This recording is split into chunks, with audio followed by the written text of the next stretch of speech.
देखिएगा इसमें है equipotential surfaces of various charge systems. अच्छा, तो सबसे पहले है equipotential surfaces of a positive point charge. तो जब हम पॉजिटिव पॉइंट चार्ज हैं हम ना इक्विपोटेंशियल सरफेस जो है उनकी प्रॉपर्टीज़ को याद रखेंगे। वैसे तो ये जो सर्फेसेस हैं ये सर्फेसेस बनाना बेहद आसान है, ठीक है, और लर्न कर सकते हैं सीधा सीधा, लेकिन साथ साथ थोड़ा सा समझेंगे चीज़ अच्छे से समझ में आ जाएगी कि ऐसा है क्यों। तो मैं पहला वाला देखता हूँ, इक्विपोटेंशियल सर्फेसेस। हाँ जी बोलिए। एक बार पेज नंबर कंफर्म करो। बेटा पेज नंबर 16 पेज नंबर 16। हाँ जी, पेज नंबर 16 पर मैं ये देख रहा हूँ सबसे पहले कि equipotential surfaces of various charge systems. तो अलग अलग जो चार्जेस हैं उनमें उनके इक्विपोटेंशियल सरफेस कैसे कैसे बन सकते हैं हम वो देख रहे हैं। तो सबसे पहला वाला देखेंगे। वेट करिए जरा 1 मिनट।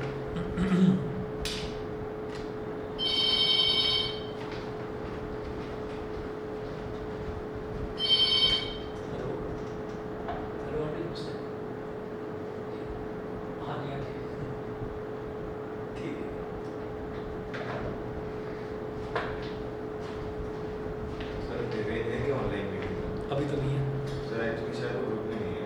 है यस सर। हाँ। सर उसे मैसेज करके जाता है।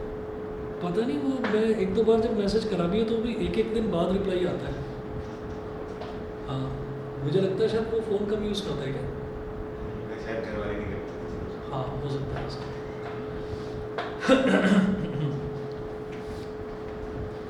मैंने बताया तो था सभी को, पर बच्चे 3 ही बच्चे हैं अभी ऑनलाइन भी, और बस आप लोग आए हो तो चलिए कोई बात नहीं। चलिए देखते हैं। तो सबसे पहले हम ये देखेंगे equipotential surfaces of a positive point charge.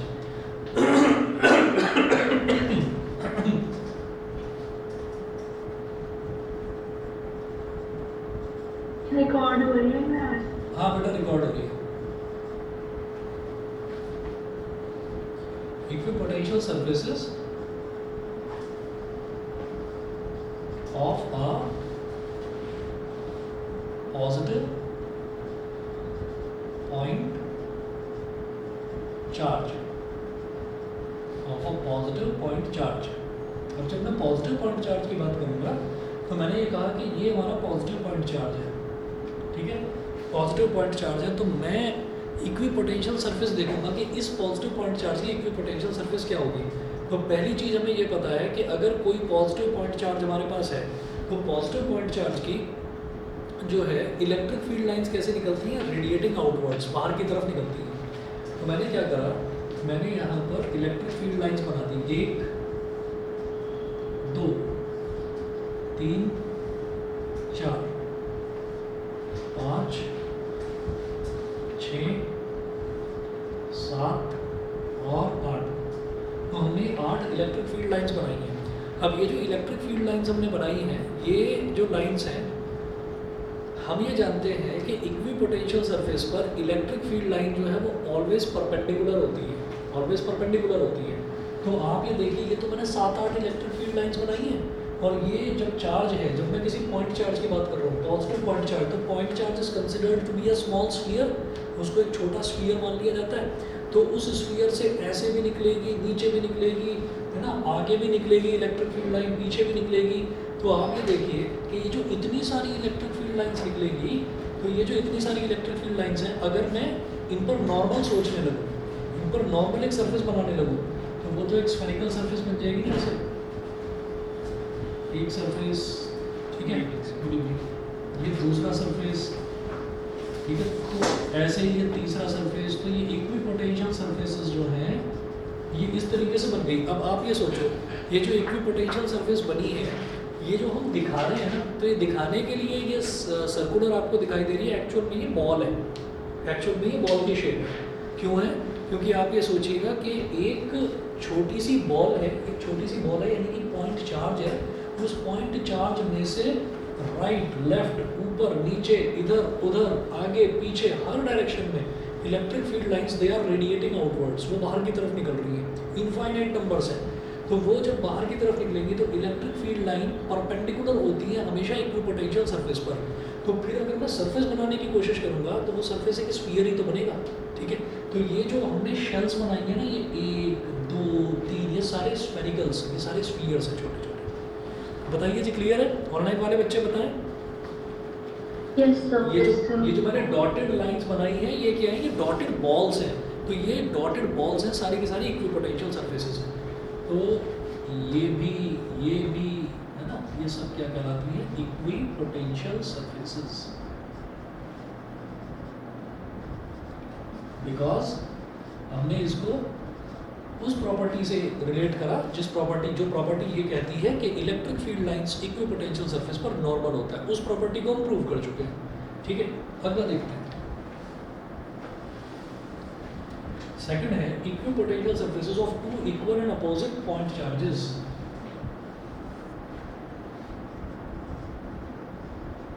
Dipoles. हाँ, डाइपोल।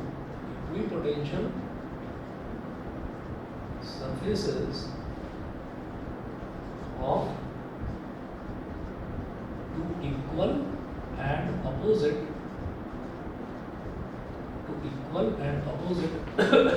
point charges.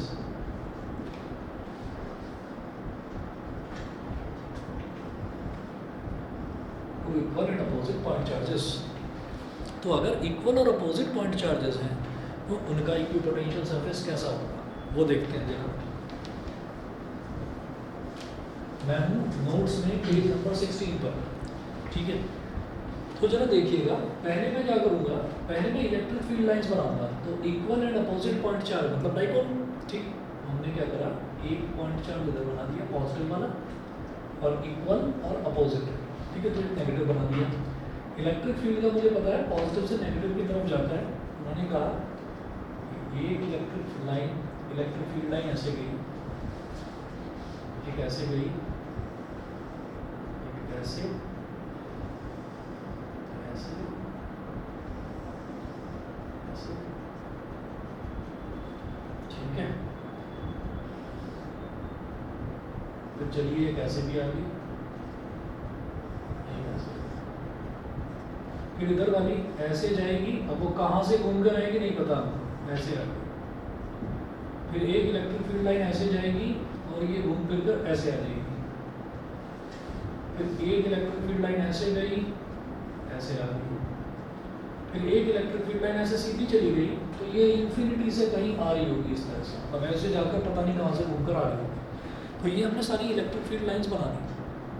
उसके बाद अब हम क्या देखेंगे कि जब एक पॉइंट चार्ज है, तो देखिए ये पॉइंट चार्ज ना, ये पॉइंट चार्ज है। अच्छा, ये भी पॉइंट चार्ज है। ठीक, तो पॉइंट चार्ज का मतलब ये है कि जो इक्विपोटेंशियल सरफेस है वो स्फेरिकल शेप का बनना चाहिए। ठीक है, बनेगा, बन गया। इधर ऐसा बनेगा कि इधर तो थोड़ा नज़दीक और इधर थोड़ा सा खुला हुआ। फिर अगली बनाएंगे, इधर थोड़ा सा नज़दीक और इधर थोड़ा और खुला हुआ। ऐसे इधर बनाएंगे, इधर थोड़ा सा नज़दीक और इधर खुला हुआ। फिर इधर नज़दीक और इधर और खुला हुआ। फिर इस तरीके से ऐसे। ठीक है, और बना लीजिए एक और। ठीक, तो देखिए क्या है कि कई बार क्या है, एक नंबर के क्वेश्चन में या 2 नंबर के क्वेश्चन में कि बनाने के लिए आ जाता है, इसके रीज़न पूछे नहीं जाते हैं, लेकिन फिर भी रीज़न बताता हूँ आपको। देखिए, इसीलिए मैंने एक लाइन लिख दी बस यहाँ पर, equipotential surfaces are close together in between the two charges. Charges के बीच में इक्विपोटेंशियल सरफेसेस जो हैं, चार्जेस के बीच में इक्विपोटेंशियल सरफेसेस जो हैं वो क्या होंगे, दे आर क्लोज टुगेदर, नज़दीक नज़दीक नज़दीक नज़दीक, इस तरीके से पॉजिटिव और नेगेटिव के बीच में। अब देखिएगा, अब क्या होगा, अब यहाँ पर अब क्या होगा, अब आप ये देखिए कि ये नज़दीक क्यों है। ये नज़दीक इस वजह से है कि जब मैं इस पोर्शन की बात करूँगा यहाँ पॉजिटिव और नेगेटिव के बीच में, तो पॉजिटिव और नेगेटिव के बीच में इलेक्ट्रिक फील्ड मजबूत होगा या कमज़ोर होगा, ये बताइए। कमजोर बीच में ज़्यादा होगा, स्ट्रॉन्ग होगा। तो स्ट्रॉन्ग होने का मतलब क्या है, हमने लास्ट कल देखा था कि dr is inversely proportional to 1/e, और dr का मतलब हमने क्या देखा था कि जब बहुत सारी इक्विपोटेंशियल सरफेसेस हैं तो उनके बीच का गैप, तो यहाँ बीच में इलेक्ट्रिक फील्ड स्ट्रॉन्ग स्ट्रॉन्ग होगा, जब इलेक्ट्रिक फील्ड स्ट्रॉन्ग होगा यानी कि ई ज़्यादा होगा तो ये जो गैप है ये कम होगा, ये गैप कम होगा तो दे आर क्लोज, क्योंकि गैप बहुत कम होगा। अच्छा यहाँ पर जा रहे हैं तो हम ये कह रहे हैं अरे ये गया इलेक्ट्रिक फील्ड लाइन गई और न जाने कहाँ से घूम के वापस आई, है ना। तो इधर आते आते इलेक्ट्रिक फील्ड थक चुका है, ठीक है। क्यों? क्योंकि उसे यहाँ से नेगेटिव तक जाने में भाई दिक्कत हो रही है, नहीं घूम पाएगा। यहाँ तो सामने दिखाई दे रहा है नेगेटिव, तो इलेक्ट्रिक फील्ड लाइन्स धड़ाधड़ जाएंगी यहाँ पर। तो बीच में इलेक्ट्रिक फील्ड स्ट्रॉन्ग होगा, इलेक्ट्रिक फील्ड बड़ा होगा तो डी आर कम होगा, यानी कि स्पेस कम होगा। यहाँ इलेक्ट्रिक फील्ड कमज़ोर पड़ जाएगा, जब इलेक्ट्रिक फील्ड कमज़ोर हो जाएगा यानी कि ये कम हो गया तो डी आर बढ़ गया, इनवर्स प्रोपोर्शन, तो इसलिए ये गैप बढ़ गया, बढ़ता ही जा रहा है। समझ गए? ये है चक्कर। सोलर सिस्टम जैसा लग रहा है। हाँ, वही है। बताइए भाई, ऑनलाइन वालों को बताइए, क्लियर है कि नहीं? Yes sir. समझ गए? बाकी बच्चे को बताएं भाई, चारों को क्लियर है जो ऑनलाइन है अभी?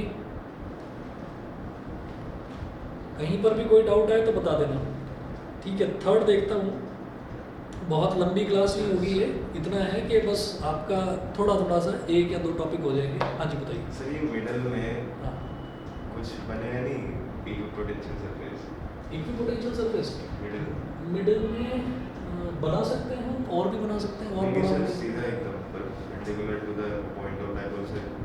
अच्छा, सुनिए, वो नहीं बन पाएगी क्योंकि क्या है ना कि ये जो है सर्कल, एक्चुअली सर्कल नहीं है ये स्फीयर है, ये पूरी बॉल है, ये पूरी बॉल है। तो वो कोई ऐसी बॉल आप समझ रहे हैं कि जिसकी स्ट्रेट लाइन हो बिल्कुल। सर एक्चुअली सर आज हमने स्कूल में ऐसे क्वेश्चन किया था।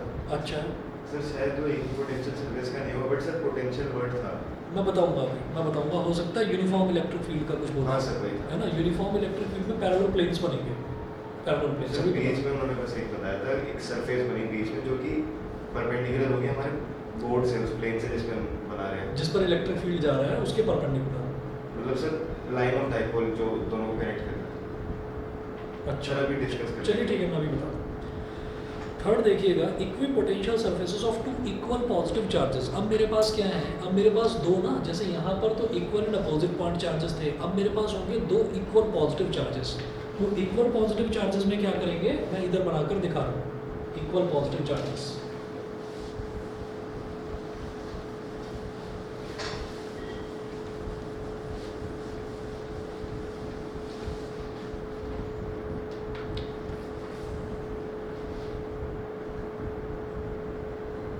Equipotential surface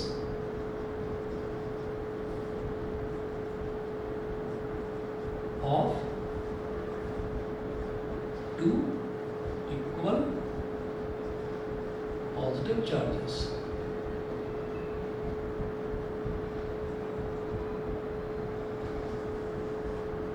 Of 2 equal positive charges. तो अब हमने 2 इक्वल पॉजिटिव चार्जेस बना दिए। अब आप आ जाइए पेज नंबर 17 पर।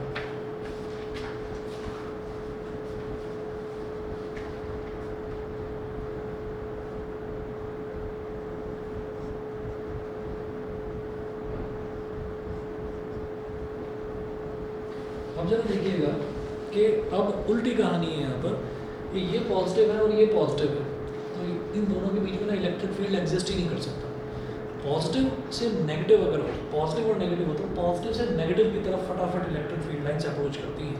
तो पॉजिटिव से पॉजिटिव को तो वो रिपेल करेंगी। तो इलेक्ट्रिक फील्ड लाइन जैसे हमने यहाँ दिखाया कि एक इलेक्ट्रिक फील्ड लाइन ऐसे मुड़ गई, एक इलेक्ट्रिक फील्ड लाइन ऐसे मुड़ गई, फिर दूसरी ऐसे मुड़ गई, है ना, ये भी ऐसे हो गई, एक ऐसे चली गई, एक ऐसे चली गई, एक ऐसे गई, एक ऐसे गई, ऐसे ऐसे ऐसे ऐसे और ये, ठीक है। तो बन गया थोड़ा सा सिमेट्रिकल सा। तो ये सारी इलेक्ट्रिक फील्ड लाइन्स हैं। अब हमने ये कहा कि ये जो बीच में है ना, बीच में इलेक्ट्रिक फील्ड एग्जिस्ट ही नहीं कर रहा है, तो बीच में इलेक्ट्रिक फील्ड बड़ा कमज़ोर है, इलेक्ट्रिक फील्ड स्ट्रेंथ कम है। जब कम है तो जो गैपिंग है वो ज़्यादा होगी। और यहाँ पर मैं ये देख रहा हूँ कि यहाँ ये पॉजिटिव से ये सारी की सारी इकट्ठी होकर इलेक्ट्रिक फील्ड लाइन्स इस तरफ भाग रही है, ठीक है। कैसे भी होगा वो पॉजिटिव से दूर भागेंगी, तो जिस तरफ वो भाग रही है तो यहाँ इलेक्ट्रिक फील्ड स्ट्रॉन्ग होगा। ऐसे ही यहाँ पर देखिए ये सारी इससे बच के, तो इधर इन्होंने इलेक्ट्रिक फील्ड कोई छोड़ा ही नहीं है, तो इलेक्ट्रिक फील्ड स्ट्रांग होगा इस तरफ पीछे की तरफ। तो जहाँ पर इलेक्ट्रिक फील्ड स्ट्रांग होगा वहाँ पर ये नज़दीक और यहाँ पर गैप ज़्यादा, ऐसे ही यहाँ पर नज़दीक और यहाँ पर गैप ज़्यादा। फिर एक और बनाएंगे तो नज़दीक और इधर गैप ज़्यादा, इधर नज़दीक और इधर गैप ज़्यादा, और फिर इधर नज़दीक और इधर क्या होगा कि ये टकराने लगेगी, इक्विपोटेंशियल सरफेस टकराएंगी। तो जैसे ये ऐसे इधर वाली भी ऐसे आई और टकराई, तो टकराने के बाद में कुछ इस तरीके का स्ट्रक्चर बन जाएगा इसका, ऐसा। ये मर्ज हो गई, मैग्नीट्यूड सेम होगी। ये मर्ज हो गई, हाँ ये मर्ज हो गई, क्योंकि अब टकराना जो है, टकराना मतलब टकराना हो नहीं पाया। एक्चुअली टकराने वाली भी हमको एक बनानी है जो टेंजेंट हो जाती थी, वो मैं इसमें बना नहीं पाया, वो मैंने इसमें नोट्स में दे रखी है। तो आप कुल मिलाकर देखिएगा कि जहाँ इलेक्ट्रिक फील्ड स्ट्रॉन्ग है वहाँ इक्विपोटेंशियल सर्फेसेस नज़दीक, और जहाँ इलेक्ट्रिक फील्ड कमज़ोर है, कम है, वहाँ पर इक्विपोटेंशियल सर्फेसेस का गैप ज़्यादा है। समझ गए? ठीक है जी। ऑनलाइन वाले दिव्यांशी, कनक, महिमा, न्यासा, चारों बच्चे बताएं, क्लियर है? ठीक है, Yes, sir. चलिए जी। हाँ जी बोलिए बोलिए, कुछ पूछ रहे हो? नहीं? सर आपने जो डायग्राम बनाया है सर, हाँ इसमें वो डॉटेड लाइन सबसे बाहर वाली, हाँ, वो सर जॉइन कैसे हो रही है, वो इंटरसेक्ट हो रही है। ये वाली ना ये मर्ज हो गई बेटा, ये आपस में मर्ज हो गई। ये पता है क्या, ये इलेक्ट्रिक फील्ड लाइंस नहीं है, ये इलेक्ट्रिक फील्ड लाइंस नहीं है, ये इक्विपोटेंशियल सर्फेसेस है। इक्विपोटेंशियल सर्फेसेस है, तो क्या हुआ कि इक्विपोटेंशियल सर्फेस कंबाइन हो गई, फिर ये इंटरसेक्ट नहीं कर रही है, कंबाइन हो गई। नहीं समझ आया। नहीं समझे? नहीं समझे, बताता हूँ। हमने ये कहा कि यहाँ पर इक्विपोटेंशियल सरफेस जो है वो नज़दीक होगी इस वाले के, और इधर जो है वो बहुत दूर जाएगी। ऐसे ही इधर की जो इक्विपोटेंशियल सरफेस है वो नज़दीक होगी, और इधर वाली जो है वो ऐसे खुल जाएगी, काफ़ी खुल जाएगी। तो होगा क्या, क्योंकि दोनों ही चार्जेस जो हैं वो सेम मैग्नीट्यूड के हैं, तो इधर से और इधर से जो इक्विपोटेंशियल सरफेस बनेगी ना, वो दोनों की दोनों बेटा मर्ज हो जाएंगी, वो दोनों मर्ज हो जाएंगी। ये है बस इसका, और कुछ नहीं। समझ गए? जो सर और ये पास आएंगे तो फिर तो पास लाते लाते पूरे सारे मर्ज हो जाएगा। फिर सारा मर्ज हो जाएगा, फिर सारा मर्ज हो जाएगा, क्योंकि उसके बाद हम और देखेंगे ना, तो और देखेंगे तो ये ऐसा बन जाएगा, इस तरीके से ऐसे ये बन जाएगा, और बनाएंगे तो वो पूरा और मर्ज हो जाएगा, मतलब फिर वो पूरा बड़ा एक स्फीयर हो जाएगा। ऐसा लगेगा जैसे कि ये दो सिस्टम है, और इन दो सिस्टम से ही एक जैसे एक सिंगल चार्ज की तरह काम कर रहे हो, तो बहुत बड़ा बड़ा स्फीयर बन जाएगा। समझे? चलिए जी, फोर्थ वाला देखिएगा। फोर्थ है इसमें equipotential surfaces for a uniform electric field. एक यूनिफॉर्म इलेक्ट्रिक फील्ड का देखिएगा। तो यूनिफॉर्म इलेक्ट्रिक फील्ड में हम हमेशा जो लाइंस लेते हैं, इलेक्ट्रिक फील्ड लाइंस, वो कैसे लेते हैं? Parallel to each other. और इलेक्ट्रिक फील्ड जो है वो इक्विपोटेंशियल सरफेस पर कैसा होता है? परपेंडिकुलर होता है। तो इसका मतलब क्या हुआ कि इक्विपोटेंशियल सरफेस ऐसे होगी, एक सरफेस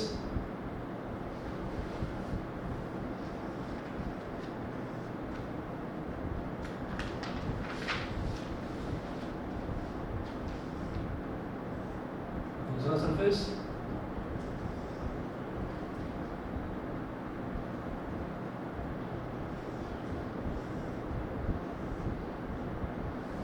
तीसरा सरफेस, एक सरफेस दूसरा सरफेस तीसरा सरफेस। अब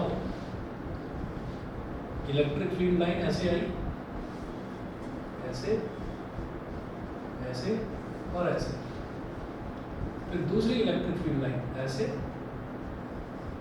ऐसे ऐसे और ऐसे, तीसरी इलेक्ट्रिक फील्ड लाइन ऐसे, चौथी इलेक्ट्रिक फील्ड लाइन, ऐसी infinite number of electric field lines हो सकती हैं। तो इलेक्ट्रिक फील्ड लाइंस जो हैं, ये जो हमने स्ट्रेट लाइंस बनाई है, ये इलेक्ट्रिक फील्ड को रिप्रेजेंट कर रहा है। और इलेक्ट्रिक फील्ड लाइंस जो हैं वो इक्विपोटेंशियल सरफेस पर कैसी होती है? Perpendicular to the surface. तो एक इक्विपोटेंशियल सरफेस ऐसा हो जाएगा प्लेन, एक दूसरा प्लेन ऐसा हो जाएगा, एक तीसरा प्लेन ऐसा हो जाएगा। तो ये जो है ये मुझे लगता है समझ में आ गई। बताइए भाई, सभी को क्लियर है? Yes sir. ठीक है, यस सर। ठीक है जी।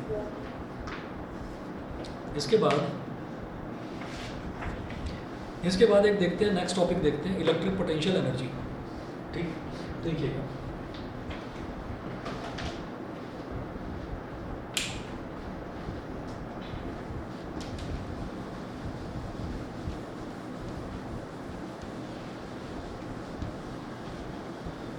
इलेक्ट्रिक पोटेंशियल एनर्जी क्या होता है। हम जानते हैं इलेक्ट्रिक पोटेंशियल क्या होता है। इलेक्ट्रिक पोटेंशियल का मतलब ये होता है कि सिंपल सी चीज़ है। इलेक्ट्रिक पोटेंशियल क्या होता है कि किसी भी चार्ज को इन्फिनिटी से लाकर किसी इलेक्ट्रिक फील्ड में रखने में जो वर्क करना पड़ता है, that is called electric potential. Work करने के लिए कुछ एनर्जी तो चाहिए होगी, वही इलेक्ट्रिक पोटेंशियल एनर्जी है। ठीक है, वर्क करने के लिए जो एनर्जी चाहिए वही इलेक्ट्रिक पोटेंशियल एनर्जी है। तो electric potential energy of a system of point charges may be defined as the amount of work done in assembling the charges at their locations by bringing them in from infinity। तो infinity से लाकर जो भी work करना पड़ता है, आप कहेंगे कि नहीं फिर तो ये एनर्जी कहाँ से हो गई। एनर्जी जितनी होगी बॉडी में वो उतना ही काम करेगी। ठीक है, तो इसीलिए एनर्जी और वर्क डन ये दोनों के दोनों साथ साथ चलते हैं, दोनों की यूनिट भी सेम होती है, जूल होती है। अब मैं एक टॉपिक करवाऊंगा आपको इसमें, हालांकि टॉपिक तो 3 है पर एक करवाऊंगा, अभी समझ जाएंगे, आसान है, बहुत छोटा सा टॉपिक है। Potential energy of a system of 2 point charges, हम पेज नंबर 18 पर है। Potential energy of a system of 2 point charges. अब देखिएगा इसमें क्या है, suppose a point charge Q1 is at rest at point P1 in space. ठीक, तो देखिएगा potential energy of a system of 2 point charges. Potential energy of a system of 2 point charges, system of 2 point charges. ठीक है, मुझे लगता है कि ये जो हमने इक्विपोटेंशियल सरफेस वाले जो ये 4 अलग अलग फिगर्स देखी, ये तो शायद आपको क्लियर हो गई होंगी। ठीक है, ये वाला मैं आपको बता रहा हूँ, अगर इसमें कहीं पर भी कुछ डाउट आए तो कल जो ऑफलाइन क्लास होगी उसमें आप पूछ सकते हैं। वैसे आसान है, मुझे लग रहा है आ जाएगा समझ में। फिर भी अगर कोई डाउट आए तो कल ऑफलाइन पूछ सकते हैं। देखिए, suppose a point charge Q1 is at rest at point P1 in space. Space में कहीं पर भी एक पॉइंट P1 है। ठीक, अब उस P1 पर मैंने एक चार्ज रख दिया Q1, पॉइंट P1 है उस पर हमने एक चार्ज रख दिया Q। अब नेक्स्ट लाइन है, it takes no work to bring the first charge Q1 because there is no field yet to work against. इसका मतलब क्या है कि स्पेस में कहीं पर भी कोई पॉइंट P1 है। ठीक है, अब खाली स्पेस है, वहाँ पर एक पॉइंट हमने बता दिया कि ये पॉइंट है, ये लोकेशन है, this location is called P1। आपने स्पेस से लाकर यहाँ पर पॉइंट P1 रख दिया। ठीक है, तो वर्क नहीं करना पड़ा इसको, क्योंकि क्या होता है, हम ये कहते हैं work should be done against electrostatic forces.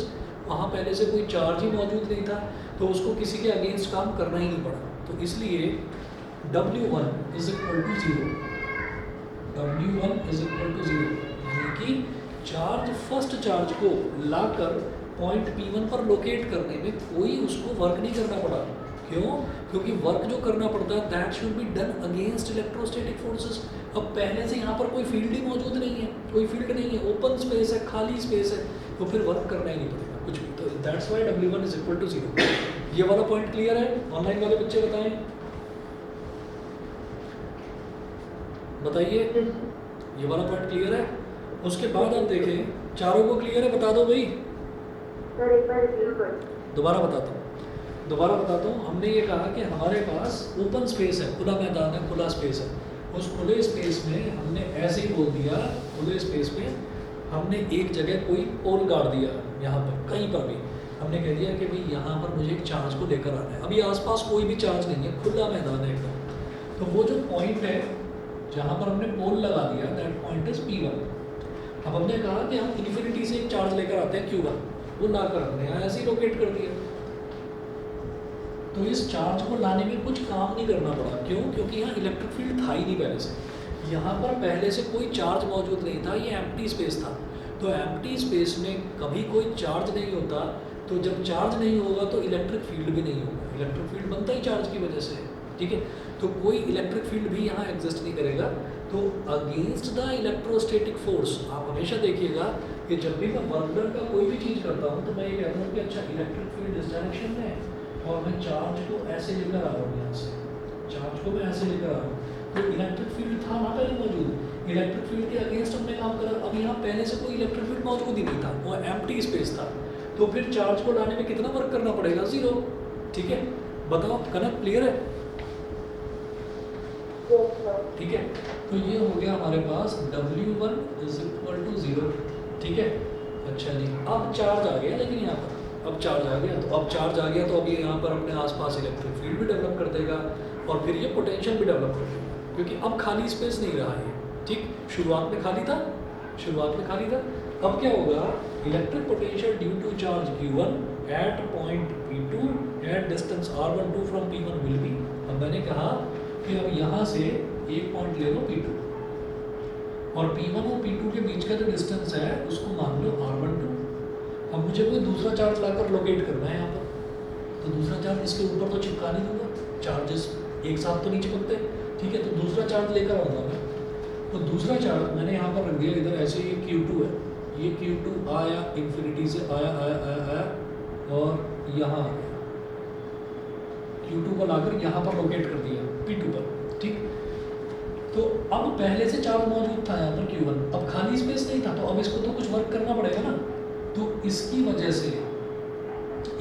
से हम ये कहेंगे इलेक्ट्रिक पोटेंशियल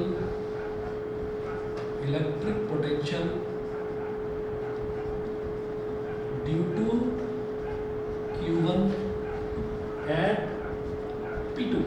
तो Q1 की वजह से, इस Q1 की वजह से पॉइंट P2 पर इलेक्ट्रिक पोटेंशियल कितना होगा? 1/4 pi epsilon naught Q1 upon distance, Q1 upon R12, यही होता है 1/4 pi epsilon not Q upon R, ये पोटेंशियल का फॉर्मूला है, ठीक है। तो इसको मैं बोलूँगा बेटा V1। इस चार्ज की वजह से इस पॉइंट पर पोटेंशियल कितना होगा? 1/4 pi epsilon not this charge upon this distance Q1 upon R12। बताइए क्लियर? उसके बाद हम कहते हैं इफ चार्ज Q2, अब चार्ज Q2 को हम ला रहे हैं फ्रॉम इन्फिनिटी, तो अब वर्क डन कितना होगा? Work done in bringing charge Q2 from infinity to P2। अब चार्ज Q2 को इन्फिनिटी से लेकर आ रहा हूँ यहाँ पर रखने में, तो वर्क डन कैसे निकलेगा? उसको W2 बोल दो। वो कैसे निकलता है बेटा? Charge into potential. तो इस पॉइंट का मुझे पोटेंशियल पता ही है ना। और किस चार्ज को मैं लेकर आ रहा हूँ? Q2 को। तो बस आप क्या करेंगे? 1/4 पाई एप्सिलॉन नॉट, सॉरी मैं गलत लिख रहा हूँ, चार्ज क्या है? Q2, चार्ज तो Q2 हो गया और पोटेंशियल कितना था? ये वाला 1/4 pi epsilon naught Q1 upon R12, तो चार्ज इनटू पोटेंशियल, ये वर्क डन हो गया। तो पहले चार्ज को लाने में कुछ भी वर्क नहीं करना पड़ा, वो 0 था। दूसरे चार्ज को लाने में वर्क डन करना पड़ा, क्यों? क्योंकि अब पहले से यहाँ पर चार्ज Q1 मौजूद था और इस Q1 ने मैं Q2 को, दूसरे चार्ज को यहाँ लाकर रखना चाह रहा हूँ। तो फिर इस चार्ज की वजह से इस पॉइंट पर कितना पोटेंशियल होगा? 1/4 pi epsilon naught Q1 upon this distance R12, और इस पोटेंशियल में इस चार्ज को मल्टीप्लाई कर दो तो आपके पास वर्क डन आ जाएगा। वर्क डन का फॉर्मूला होता है चार्ज इनटू पोटेंशियल। बता दो बेटा, क्लियर है सभी को? ठीक है, चलिए जी। अब सुनिए, हमेशा से 11th क्लास में भी हम लोग यही करते आए हैं कि जब पोटेंशियल एनर्जी निकालनी होती है तो वर्क डन निकालते हैं और लास्ट में क्या बोल देते हैं? This work done is stored as potential energy in the system. वही काम करेंगे यहाँ पर भी, उसी को इलेक्ट्रिक पोटेंशियल बोल देते हैं। Electric potential energy. मतलब सर, चलिए सर आप कंटिन्यू। मैं बताता हूँ, फिर क्लास के बाद बताता हूँ। सुनिए, as the work done is stored as the potential energy U of the system Q1 plus Q2। अब सिस्टम में क्या है, दो ही चार्जेस है बस, Q1 और Q2, तो system is called Q1 plus Q2। So page number 19 पर आ जाइए। U इज इक्वल टू, यानी कि electric potential energy U is equal to W1 plus W2, U is equal to 0 plus ये आपका W2 है 1/4 pi epsilon naught, 1/4 pi epsilon naught Q1 Q2 upon R2। ठीक है, बस इतना कर लीजिए, इतना कर लीजिए। इसको पहले रिवाइज कराकर और फिर 3 पॉइंट चार्जेस और फिर एंड पॉइंट चार्जेस कल करा। ठीक है, आज इतना ही कर लीजिए बस। Good night sir. ओके जी, good night. Okay sir. Okay.